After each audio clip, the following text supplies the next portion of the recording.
Hi everyone, this is Arden Tiazon, and for today, we will talk about designing learning materials through online tools. Let's go! Even before we were quarantined or COVID 19 did arrive, teachers are utilizing online tools in designing their learning materials, in preparing activities, lessons, and even the evaluation process. But because of the COVID 19, teachers and the students are not allowed to meet, so there are no face to face classes. Yes, teachers were somehow disappointed, but they are not surprised. Moreover, since the classes are synchronous, teachers should be very careful and creative in creating learning materials that fit the learning styles and the needs. I will be providing some steps in, designing learning materials that are perfect not only for online classes but also in face-to-face classes. Number 1, identify your students' needs. Especially now in this time of pandemic, the students are studying from home, so there are a lot of hindrances that they could face. So there should be something about the learning materials that will excite them, a factor that they will surely love. But never ever sacrifice the learning plans or the objectives just because you want your students to have fun in learning. Number 2, establishing connection.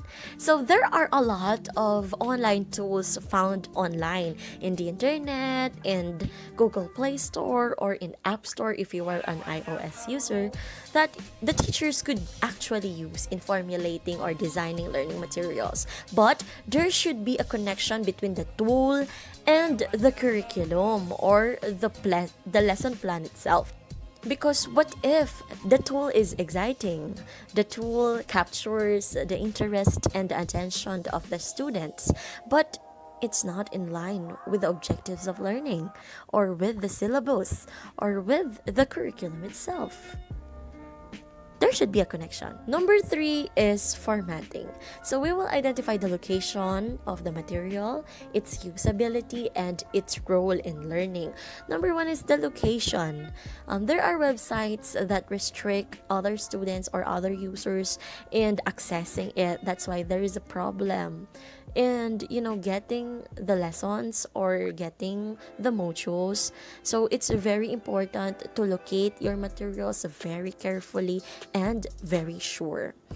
Next is the usability. Is it very useful, or it's just an auxiliary? Number 3 is the role. Is it motivational?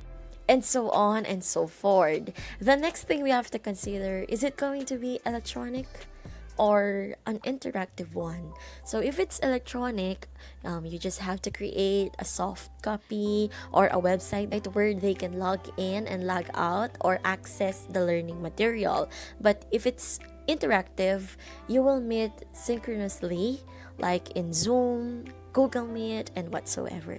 And then you will discuss the lesson. Number 4, the content arrangement. We should be very organized in arranging the lessons, because especially now the classes are not face-to-face, so there should not be a confusion and the lessons are still learnable. And number 5, the editing. So you yourself could actually test if the learning material is going to work out with your students, or is it going to be effective. You can pilot test it.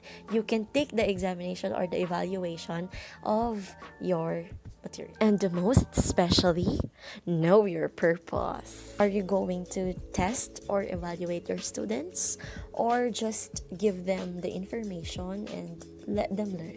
Moving forward, I have interviewed teachers, language teachers, through Messenger, because I didn't have the chance to interview them personally because of the typhoon and the COVID 19. So I will just show the screenshots of their answers, and you'll see.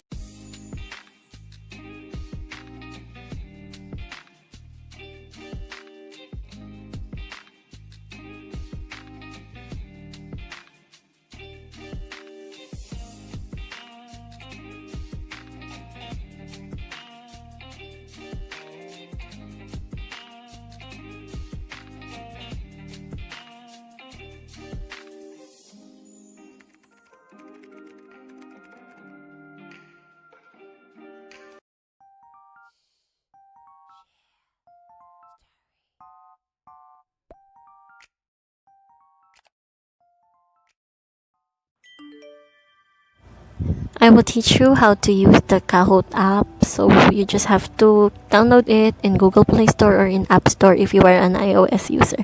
So log in as a teacher and then click school. Yes, Kahoot gives points. So you have to log in. You have three options: continue with Google, continue with Microsoft, and continue with Apple. So I will just continue with Google. I will choose my account.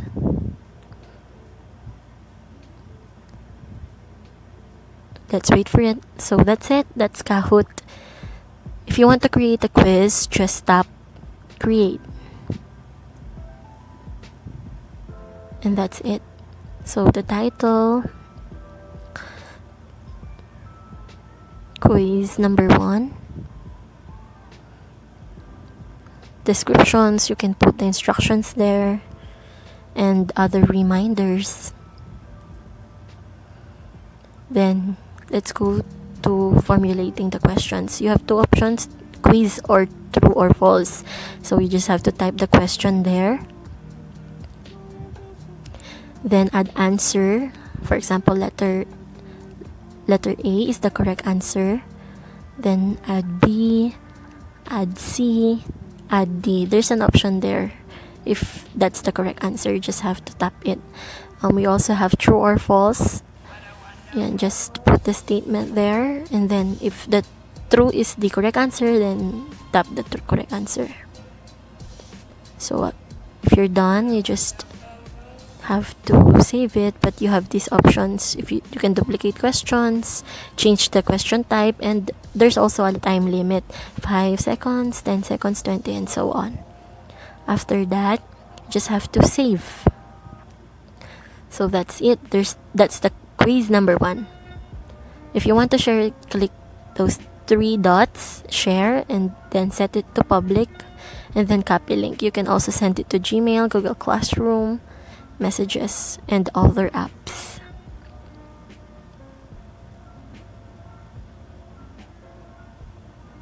Kahoot has an amazing gaming sound, but we can't have it on the screen recording. So now I will show you how to create a PowerPoint presentation through Google Slides.